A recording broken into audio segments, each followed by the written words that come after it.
Hey everybody, welcome to Neil Talks. My name's Neil and it's time to talk QI. As usual, we've got another viewer request here. This is another episode from Series G. In fact, it's the next episode after the one I did last week. So this is episode 6 from that same series.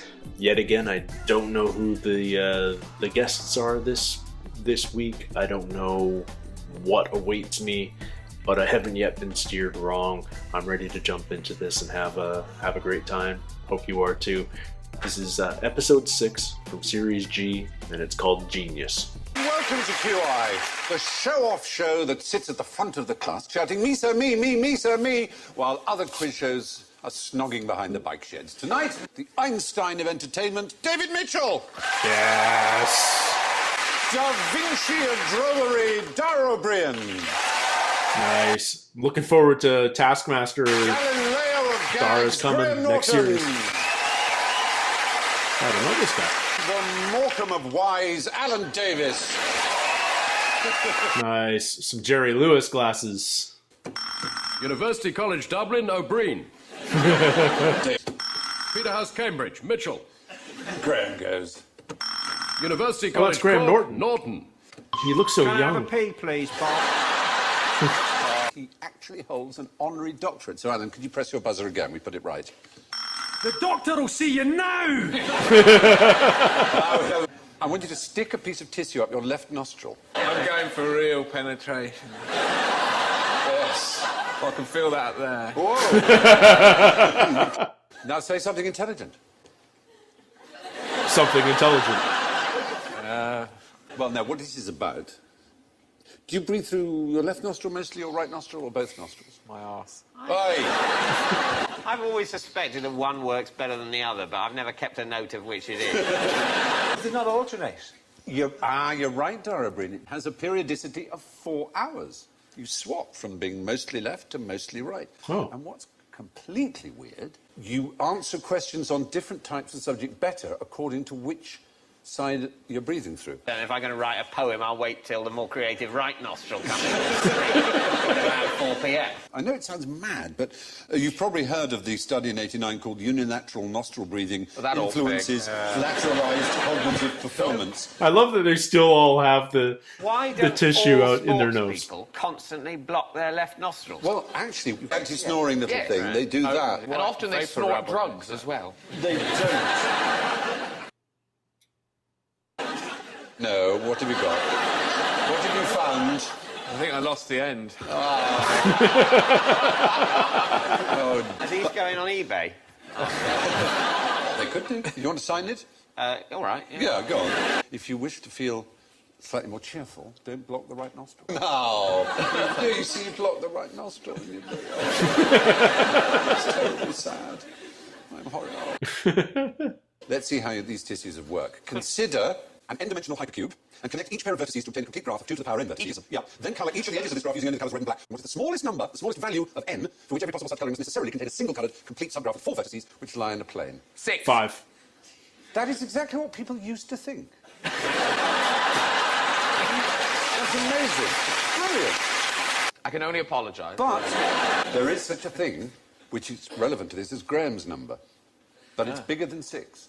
Try and think of a really, really big number. 17. Google Flux Bango. This number is so big that all the material in the universe couldn't make enough ink to write it out. And weirdly enough, scientists know that it ends in a 7. You could have other Graham's number, you could have Norton's number. Graham Norton. I made an 8 at the end.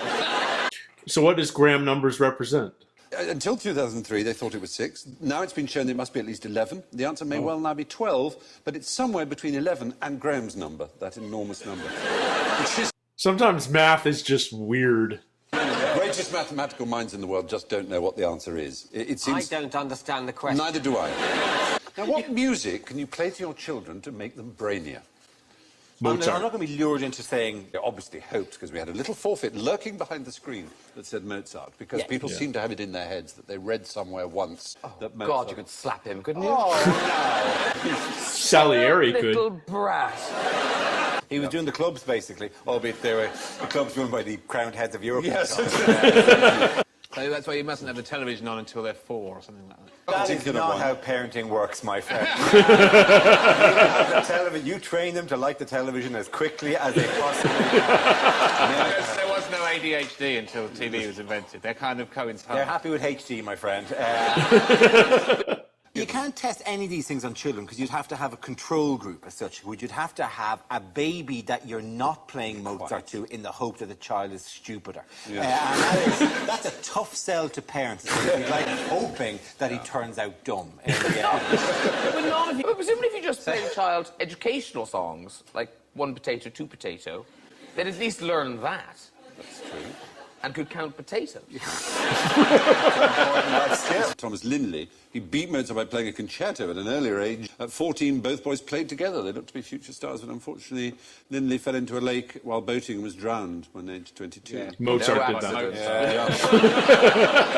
It's all very impressive to say who played a concerto age whatever. It might have been rubbish. Do you know what I mean? It's just like... The other one was Samuel Wesley. But most of his genius was suppressed when he banged his head and suffered from mild brain damage for the rest of his life. Tricked by Mozart. And why are exams so much easier for youngsters these days?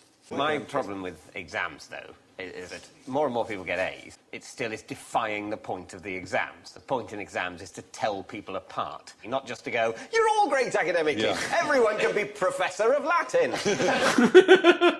And what's interesting about the IQ test is that each year it gets better by 0.3%. So if you go back to your great-great-grandparents, they would be, under the Mental Health Act of 1983, retarded. My great-grandfather signed his marriage certificate with a cross. But his name was Xavier. I don't think it was. I don't think it was. Should have used a pen. But I think Mensa is at the root of all of this. It was originally called Mens, which is the Latin for mind, but they realised their magazine looked like some special interest game. Round table equality of Mensa. Everyone's equal. There's no elitism at Mensa. Once you're in, no elitism. If you have an IQ of 70 or less, you cannot be executed for a capital crime. Now, Quite it's a easy very to weird. throw an IQ test, I'd have thought. Yeah, but that's the point. Smart enough to throw an IQ test. Maybe geniuses are born, not made, and if so, how would you create a genius? Tell me what eugenics is, then. Yeah, tell us about your theory of eugenics. People husbandry, isn't it? Yeah. I did a game show in America a while ago, and there was a contestant on it, this woman. Her fun fact about herself was that her father had been a serial killer. And her other fun fact was she hadn't told her husband that her father was a serial killer till after they were married. So, maybe your husband would have been concerned about having children. She went, no, he's been through similar things. His father committed suicide. And you thought that was a good gene pool to be splashing around in. You give birth to a child who kills himself lots of times. How long was it before the speeches? Dad's about to say a few words. This might be worth catching. The only one with plastic cutlery at the wedding. Why are they wheeling your dad up to take over his face? Now, who was one of the great geniuses? Or Da Vinci. Da Vinci is exactly the man I was after. Time. I mean, they knew how Leonard of astoundingly Quorum. Great he was. There's Leonardo dying, and it shows he was, he was kind of worshipped almost. They realised how great he was. What's Rodney Bewes doing in the background? Yeah, it's defo Rodney Bewes. I don't get that joke, but I don't know Rodney Bewes. What a weird, unsettling thing to discover that would be, in the context of the credit crunch and everything, suddenly to discover that Rodney Bewes was immortal. And today it emerged that actor Rodney Bewes has been alive for as long as time. I actually really don't know who Rodney Bewes is. It's basically him there. All right. Leonardo da Vinci. The rest of the world talks about reality TV and pop stars and Rodney Bewes, and we talk about Leonardo. And what you've done by coming on is we started... No, you, actually. We started talking about Leonardo, and we've arrived at Rodney Bewes. I didn't even know who he was! To me, Rodney Bewes looks older there than Rodney Bewes in our present time. So I think Rodney Bewes must, in the future, travel back in time to check Leonardo da Vinci's pulse. I'm absolutely sure he's dead. The others there are all going, what's this weirdo Rodney Buse doing? So the one on the right, he's got his head in his hands. So embarrassing. Why's he holding his hand? Oh, I love David Mitchell. Leonardo was such a genius, he predicted the likely lads.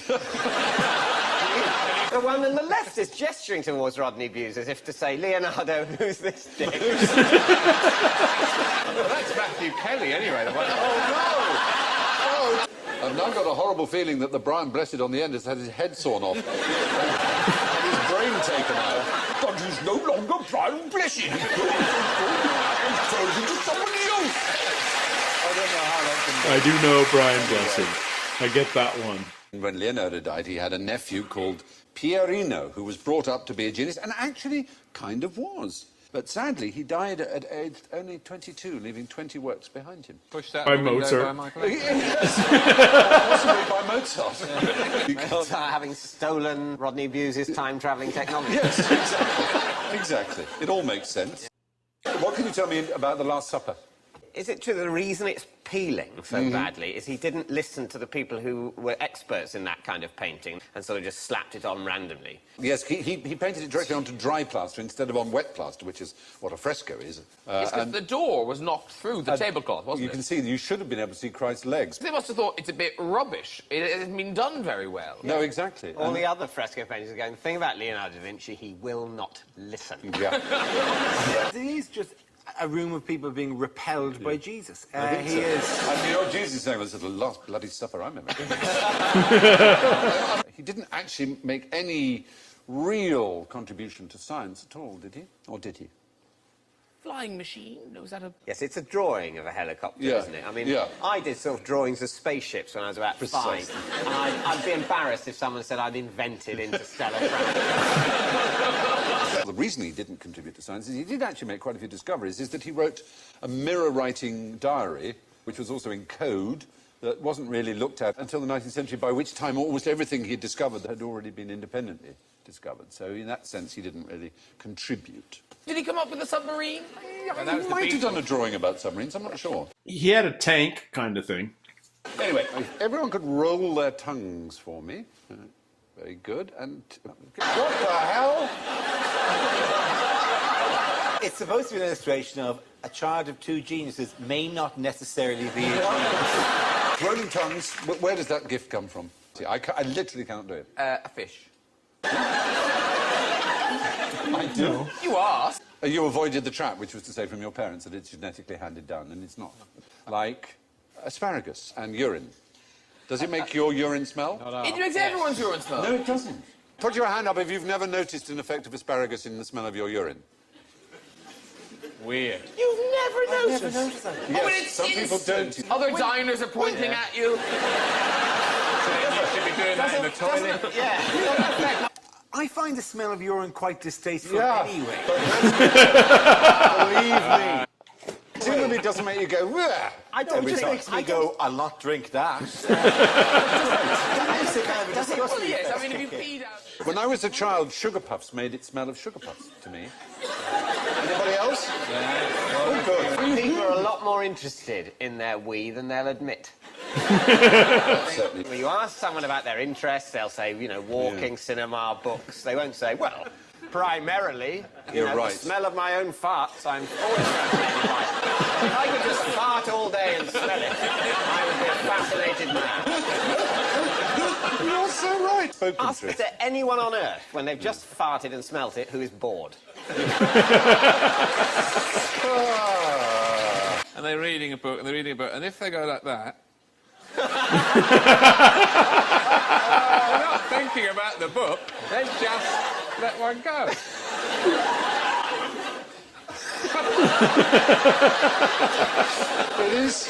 It is true. It's odd. We laugh at it, and yet it is our obsession from the cradle onwards. Which was the first animal to be cloned? Not Dolly the sheep. So it's not Dolly the sheep. No, there were she was the first mammal. Some like a flatworm or something. No. We have to go back to the 1880s. It was a sea creature, actually. An octopus or A something. nudibranch. No, it was a sea urchin. Oh. In 1902, another German, Hans Spemann, cloned a salamander, and he used a rudimentary noose made of the hair of a human baby. That is fiddly work. It is very fiddly work, you've got to say. There must have been lots of times where he used to go, could I please have another baby's hair? Back to the baby. But why Dolly? Why called Dolly, do you know? It was named after Dolly Parton because a cell came from the mammary glands. Correctly Correctington. Wow. Well done, sir. Nice job, Dara. Do you think there was a point where they go, we can just get another sheep and say, looks similar? Well, that's because they're genetically identical. The first cat to be cloned was called Rainbow, and her clone was known as CC.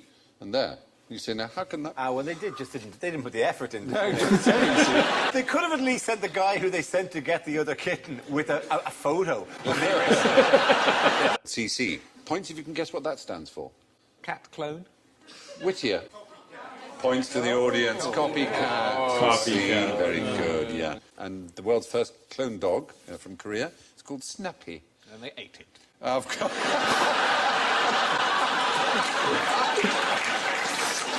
Oh. For some general ignorance, sir. Fingers on buzzers, if you would. How old are you?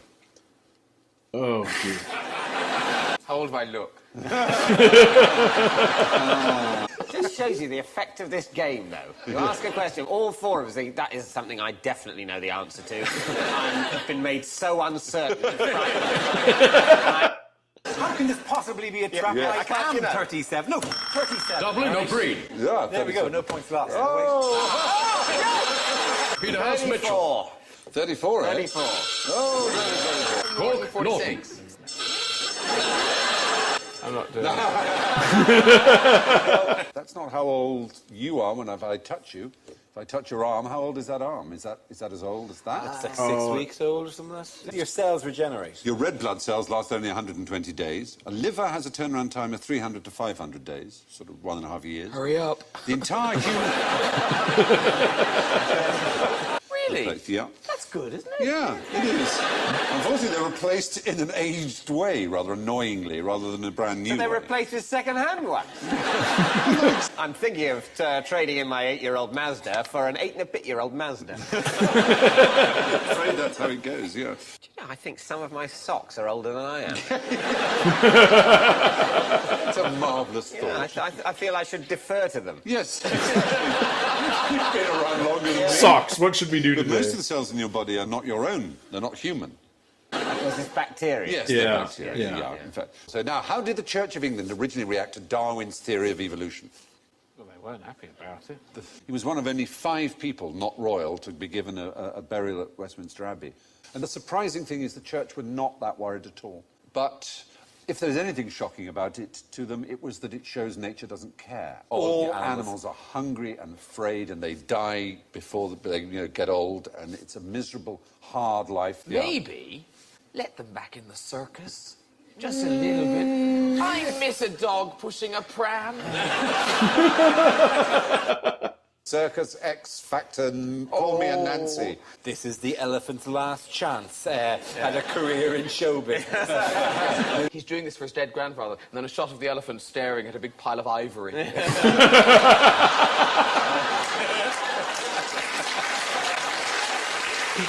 You are a sick puppy.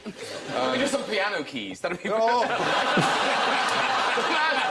The man is about to play for him. Jackless. Yeah, my granddad was in show business as well. What kind of pet did Charles Cruft have? Oh, come on, I mean... A cat. Yes! He was a fine salesman, and he went into business with a man called Spratt, who made dog cakes to London. cake? Yeah, well, I can't biscuit, really. Oh. Dog biscuit is fine, but a dog cake is mad. Yes, we are. Definitely, dog biscuit sounds like it's 4 dogs, and dog cake sounds like it's got a lovely layer of dog. I went fish cake, dog cake. He sort of founded the business of the large dog show, Charles Cruft. That must be the UK version, because, yeah, I know the Westminster Kennel Club version. Cat shows are much more interesting though, because cats are shown, obviously, but in that kind of cat-independent way, where you lift up the cat and then you kind of essentially... Fluff it. You make it do Superman. How that cat look of... No. If I was to define a terrible idea for a programme, it would be pretty much Crufts. Or then playing golf. Yes. Don't like golf. No. I love watching golf. You love watching I'm golf? absolutely passionate about You it. like... But what are you watching? The golf. No, but... He hits it, and then the camera just goes sky, sky, sky, sky, sky. And finally, how many brains did the man with 2 brains have? 3. Yes.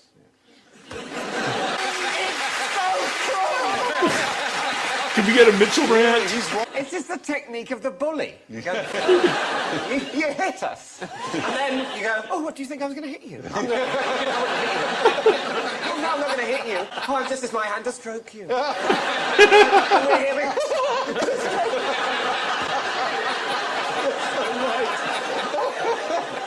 Oh, I love David Mitchell.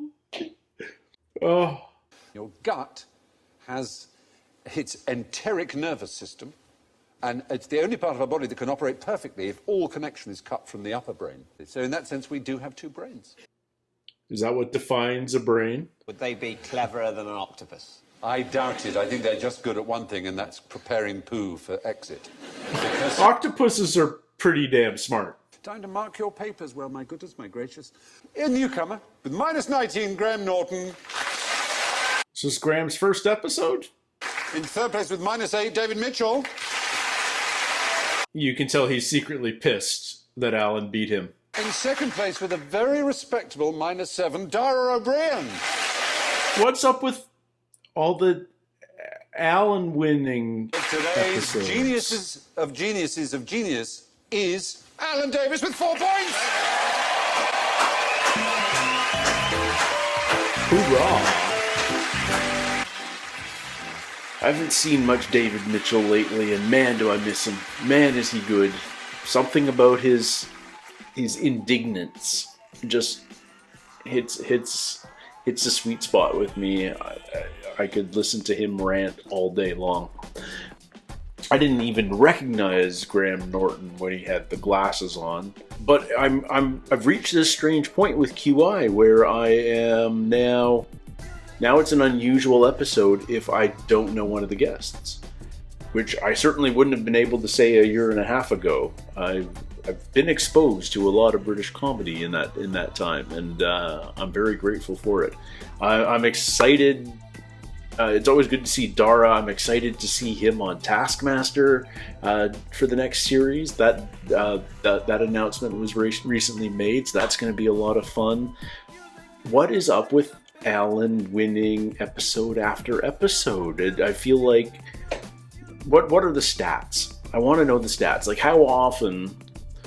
I mean, Alan would have the best stats, not the highest stats, but the most episodes to draw numbers from, obviously, since he presumably has participated in every episode. Maybe there's been 1 or 2 weird excuse episodes, but what percentage has he won? I kind of need to know that now. I might have to do some research, or you could tell me in the comments if you happen to know. There's very little that makes me happier than an episode of QI. It's just such a great combination of new information that I find interesting, quite interesting in fact, and certainly a lot of humor, a lot of laughs. There's always a couple of groaners in there too, but I'm cool with that. Yeah, no, it's just such a good time. I can't analyze about this show right now. I'm kind of basking in the David Mitchell afterglow. I wish I could keep doing Would I Lie to You. I wish I didn't have the copyright issues, but those seem to be persistent. In any case, thank you guys so much for hanging out, spending a little time with me here on the channel today. Looking forward to next week, and until then, everybody, take care, stay healthy, and we'll see you soon. Cheers.